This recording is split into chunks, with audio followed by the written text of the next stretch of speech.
हिंदी माध्यम के छात्रों भी काम खोज से आज के वीडियो के अंदर में इनकम फ्रॉम सैलरी के पार्ट में एक परिक्विस्ट होती है जिसे हिंदी में अनुलाभ या फैसिलिटी कहा जाता है। तो जनरली मोटर कार की सुविधा ये हर न्यूमेरिकल प्रॉब्लम का पार्ट होता है और जब किसी एम्प्लॉय की आप इनकम फ्रॉम सैलरी काउंट करते हैं तब ये देखा जाता है कि जहाँ पर वो नौकरी कर रहा है उसको उस नौकरी के काम के मद्देनज़र कंपनी के तरफ से या जहाँ पर भी वो काम कर रहा है नियोक्ता, उसको हिंदी में बोला जाता है नियोक्ता, इंग्लिश में बोला जाता है एम्प्लॉय, उसके तरफ से मोटर कार की फैसिलिटी मिली है क्या।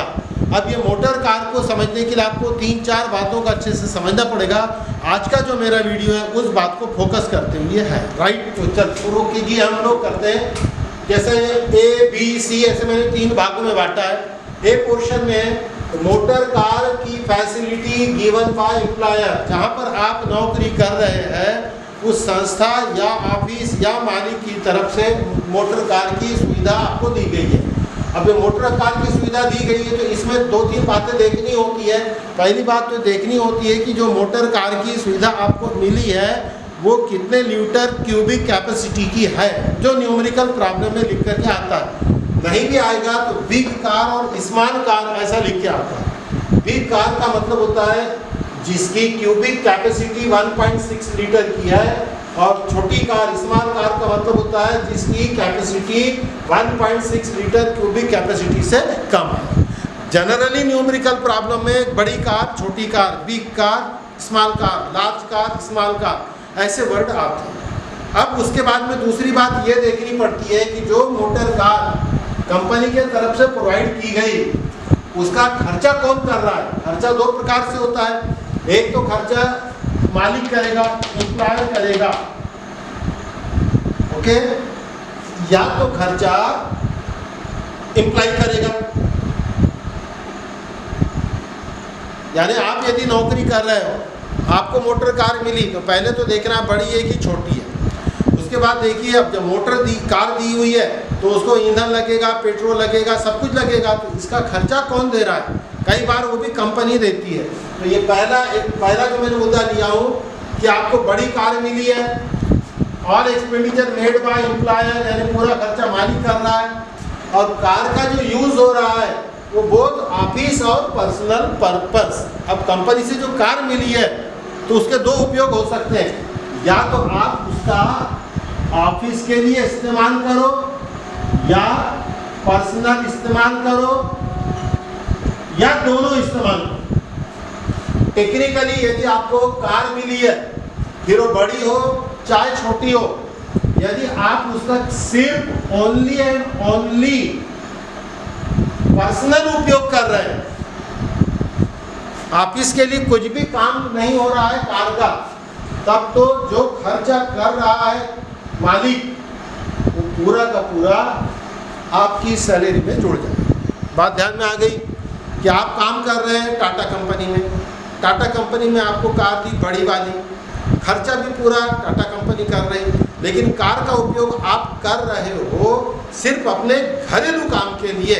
ऐसी परिस्थिति में टाटा कंपनी के द्वारा किया जाने वाला सारा का सारा खर्चा वो आपके इनकम में जुड़ जाएगा। लेकिन आप टाटा कंपनी में काम कर रहे हैं, टाटा कंपनी ने कार दी है, खर्चा भी टाटा कंपनी कर रही है, कार बड़ी वाली है और आप उसका उपयोग केवल ऑफिस के लिए कर रहे हैं, तो फिर आपके इनकम में कुछ भी नहीं जुड़ेगा। मतलब 2 बात हो गई। यदि आप कार का उपयोग सिर्फ अपने काम के लिए करते हैं तो पूरा खर्चा आपकी टैक्सेबल इनकम है। यदि कार का उपयोग आप सिर्फ और सिर्फ ऑफिस के लिए करते हैं तो आपकी इनकम में कुछ भी नहीं जुड़ेगा। लेकिन ऐसा बहुत कम होता है। जनरली जो कंपनी की तरफ से कार मिली है, चाहे आप कम करो या ज़्यादा करो, कुछ न कुछ अपना व्यक्तिगत काम भी आप करते हैं। मान लो आपके पास कार है, कंपनी ने दी हुई है, आप अपने घर से ऑफिस जा रहे हैं और ऑफिस से घर वापस आ रहे हैं, तो रास्ते के अंदर में आप कुछ थोड़ा बहुत किराना विराना, सब्जी भाजी किसी दोस्त के यहाँ से मिलते जुलते आते नहीं हो क्या? आओगे ना। तो वो क्या ऑफिस का काम है क्या? सब्जी मार्केट की सैर करना, मार्केट घूम कर के आना, मित्र के यहाँ से बैठ के आना, और उपयोग कार का हो रहा, तो ये आपका ऑफिशियल काम है कि पर्सनल है?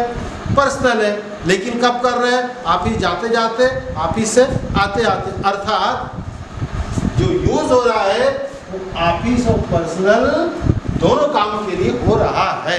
तब देखिए, यदि कार बड़ी है, खर्चा मालिक कर रहा है, कार का उपयोग ऑफिस और पर्सनल दोनों काम के लिए हो रहा है, तब कंपनी कितना पैसा दे रही इसको वैल्यू नहीं है। इनकम टैक्स का नियम बोलता है 2400 रुपये महीने के हिसाब से 12 महीने के 28,800 रुपये आपकी सैलरी में जोड़ेंगे। आई बात ध्यान में। गणित में ऐसा लिख के नहीं आएगा। गणित में क्या लिख के आएगा मैं बताता हूँ। कंपनी के तरफ से एम्प्लॉय को बड़ी कार मिली हुई है, कार का पूरा खर्चा कंपनी करती है और कार का उपयोग ऑफिस और घरेलू दोनों काम के लिए हो रहा है। बस कितना खर्चा हुआ दिया क्या? नहीं। तो आप 2400 गुना 12 बराबर 28,800 रुपये निकाल कर इनकम में जोड़ना है।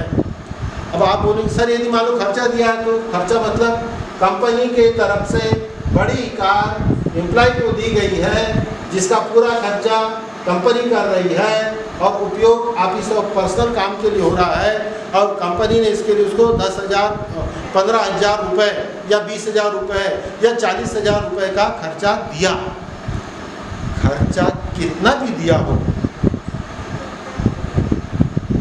लेकिन उसके इनकम में जुड़ेगा। ऐसा नहीं कि ज़्यादा दिया तो कम ज़्यादा जुड़ेगा। यहाँ पर खर्चा कितना किया है उसको वैल्यू नहीं है। बस खर्चा कंपनी कर रही चाहे कितना भी करे, उसके इनकम में जुड़ेगा। 2400 × 12 बराबर 28,800 प्लस यदि कंपनी ने मोटर गाड़ी के साथ साथ, आप बोलते मेरे को चलाते आती है, मुझे ड्राइवर नहीं चाहिए, तो कोई बड़ी बात नहीं है। लेकिन आपको गाड़ी भी चलाती नहीं आती है तो फिर ड्राइवर लगेगा, और मान लो ड्राइवर का खर्चा भी यदि मालिक दे रही है, if driver also available from the employ, तब ड्राइवर के 900 रुपये महीने के हिसाब से 12 महीने के 10,800 रुपये भी आपके सैलरी में जुड़ेंगे, और आपको 39,600 रुपये ये आपकी सैलरी का पार्ट होगा। आपकी सैलरी 39,600 रुपये से बढ़ जाएगी, क्योंकि ये 39,600 रुपये आपको डायरेक्ट कैश में नहीं मिले हैं, बल्कि मोटर कार की सुविधा मिली है, कंपनी ने ड्राइवर दी है। वो बोली भैया तुम ऑफिस का भी काम करो, घर का भी काम करो, खर्चा कितना होता तुम भूल जाओ, जो भी होगा वो हम देख लेंगे। राइट? आपके जेब से फूटी कौड़ी भी गई क्या? नहीं। ऐसी परिस्थिति में कार बड़ी है तो 2400 गुना 12, ड्राइवर की सैलरी 900 गुना 12, ड्राइवर नहीं है तो केवल 28,800, ड्राइवर भी दिया है 39,600। और यही प्रोसेस में यदि कार छोटी है, ये देखो कार छोटी है, स्मॉल कार, खर्चा कंपनी कर रही है, उपयोग दोनों ही काम के लिए हो रहा है, तो हल्का सा चेंज है, छोटी कार है तो 2400 की जगह पे 1800 × 12 21,600 रुपये ये आपके सैलरी में जोड़ेंगे। बात समझ में आई? फिर से रिपीट, ये पैसा नगद नहीं मिल रहा है, सिर्फ सुविधा मिली है और आप अपनी जेब से कुछ भी खर्चा नहीं कर रहे हैं। तब बड़ी कार है तो 28,800, ड्राइवर दिया तो 10,800 प्लस, छोटी कार है तो 21,600, ड्राइवर दिया तो 10,800 प्लस, ये आपकी सैलरी में जुड़ेंगे। और यही ऑब्जेक्टिव वो पूछता है। वो सीधा सीधा पूछेगा कि भी कंपनी के तरफ से बड़ी कार दी गई है तो बताइए कार का मूल्यांकन कितना। If the big car is provided by the employer to employee, what amount will be? Value of motor car. That time you have to calculate like this: 2400 × 12, 900 × 12. If driver is available only. दूसरी conditions, motor car की facility company की तरफ से मिली है, लेकिन इन दोनों case में क्या हो रहा था? पूरा खर्चा कौन कर रहा था? कंपनी।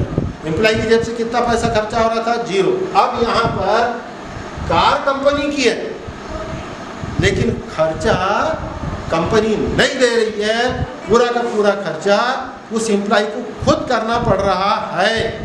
ऐसी स्थिति में कार का उपयोग ऑफिस के भी लिए हो रहा है और पर्सनल काम के भी लिए हो रहा है, लेकिन रिपीट, ये मोटर कार का मालिक कौन है? मालिक एम्प्लॉय नहीं है। आप बोलेंगे सर सब वो अपनी जेब से कर रहा है तो फिर उसके इनकम में तो नहीं जुड़ना चाहिए। बिल्कुल नहीं जुड़ना चाहिए, बिल्कुल नहीं जोड़ना चाहिए, क्योंकि यहाँ लिखा भी हुआ है if car is utilize only for office पर, देन ये तो नहीं जुड़ेगा। इसके अलावा और एक नियम है कि यदि सब कार उसकी खुद की है और वो व्यक्तिगत उपयोग कर रहा है तो नहीं जुड़ेगा, लेकिन ऑफिस के काम से यदि वो उपयोग करता है तो उसके सैलरी के अंदर पार्ट बनता है। लेकिन कार भी उसी की है, खर्चा भी वही कर रहा है, तो कोई ज़रूरत ही नहीं है, उसके सैलरी में कुछ भी जुड़ने वाला नहीं है। लेकिन यहाँ पर मोटर कार की facility given by employer, but all expenses including driver made by SEC यानी कि एम्प्लॉय। ठीक है, तो बड़ी कार है तो 900 गुणिला 12, देखिए पूरा बड़ी कार मालिक की खर्चा मालिक 2400 × 12, खर्चा खुद ने किया 900 गुणिला 12। छोटी कार मालिक expenditure made by employer, same चीज देख लो, बड़ी कार 2400 × 12 खर्चा खुद कर रहा है तो 900 × 12, छोटी कार 1800 × 12 खुद कर रहा है तो 600 × 12। हालांकि मैंने ये लिख दिया कि ड्राइवर के साथ पूरा खर्चा ही एम्प्लॉय कर रहा है, लेकिन कभी कुछ गणित में वो बोलता है कि सारा खर्चा तो वो खुद कर रहा है लेकिन ड्राइवर कंपनी ने दिया है, तब ये देखना जरूरी है कि ड्राइवर कंपनी ने दिया है इसलिए 900 × 12 जुड़ेगा, ऐसा नहीं है। ठीक है, ड्राइवर कंपनी ने दे दिया लेकिन वो बोली इसकी सैलरी भी तेरे को ही देनी पड़ेगी, तो ये मैंने बना दिया आपके लिए। यहाँ पर ड्राइवर कंपनी के तरफ से दिया है लेकिन ड्राइवर का खर्चा भी वो खुद कर रहा है। यदि ड्राइवर का खर्चा वो खुद नहीं कंपनी कर रही है तो एक तो ख्याल रखो, फिर बड़ी हो चाहे छोटी हो, खर्चा कंपनी करे या खुद करे, लेकिन ड्राइवर यदि प्रोवाइड हो जाता है और ड्राइवर की सैलरी यदि कंपनी दे रही है तो 900 × 12 उसके सैलरी में जुड़ जाएगा, अदरवाइज ये उसका वैल्यू होता है। और जनरली ये इस गणित के अंदर में मैं आपको बता दे रहा हूँ, मैंने ये एडिशनल आपको समझाया है। दरअसल जब पूरा खर्चा एम्प्लॉय कर रहा है तब उसके अंदर में ड्राइवर की फैसिलिटी का खर्चा भी उसको खुद को ही करना पड़ता है, लेकिन एडिशनल केस में यदि ऐसा आ गया कि उसको बड़ी कार दी है, कार का उपयोग ऑफिस और घर दोनों काम के लिए हो रहा है, कार का पूरा खर्चा एसईसी एम्प्लॉय खुद कर रहा है लेकिन सिर्फ ड्राइवर की सैलरी मालिक दे रहा है, तब 900 रुपये जोड़ने का, अदरवाइज ये ड्राइवर की सैलरी यहाँ पर सेपरेट जुड़ती नहीं। ठीक है, तीसरी condition, car is utilize only for office work, then no value will be add. ठीक है, और एक चौथा इसमें डी बनता है कि सर यदि कार की फैसिलिटीज उसको नहीं मिली, जब फैसिलिटीज उसको नहीं मिली है तो उसके सैलरी में क्या ज़बरदस्ती जोड़ोगे? तो कॉमन सेंस है। ये कब बात आ रही है?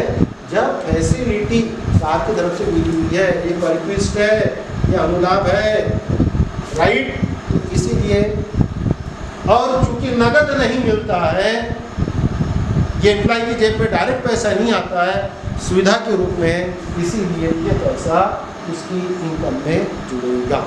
कि ठीक है, ऐसी एक परक्विस्ट बनती है होटल से रिलेटेड। होटल से रिलेटेड मतलब यदि आप किसी कंपनी में एम्प्लॉय है और शिमला वगैरह घूमने के लिए गए, शिमला वगैरह यदि आप घूमने के लिए जाते हैं तो आप ऑफिस के काम से गए हैं और मान लो शिमला में कंपनी का होटल है और वहाँ रुके, तो वो जो खर्चा है वो पूरा का पूरा माफ है, कुछ भी आपके सैलरी में जुड़ेगा नहीं, क्योंकि आप शिमला में गए, होटल में रुके, लेकिन काम ऑफिस का है। लेकिन यदि यही आप मान लो छुट्टी मनाने जाते हो बाल बच्चों के साथ में और मेरी कंपनी का होटल है, बड़ी खुशी होती है, वाह वाह वाह हमारे कंपनी का होटल है, हम इधर उधर क्यों रुकेंगे, वहाँ रुकेंगे, तो रुको, आपको सारी फैसिलिटी मिलेगी, कंसेशन रेट पर भी मिलेगी, लेकिन आप अभी गए हो बेटा अपने खुद के काम के लिए, तब जो खर्चा वहाँ पर आपको आया वो पे करना पड़ा क्या? नहीं करना पड़ा, क्योंकि वो होटल आपके कंपनी की थी और कंपनी ने बोली थी जाओ मंसूरी साहब रहो, बढ़िया छुट्टी बिताओ, ऐश करो, कोई देने की ज़रूरत नहीं है। लेकिन उसका खर्चा कंपनी ने सहन किया कि नहीं किया?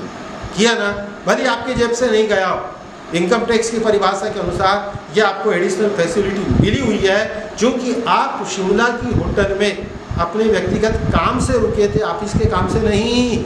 इसीलिए जो भी खर्चा आया है वो तुम्हारी इनकम में जुड़ जाएगा, बशर्ते इसका पता चला तब।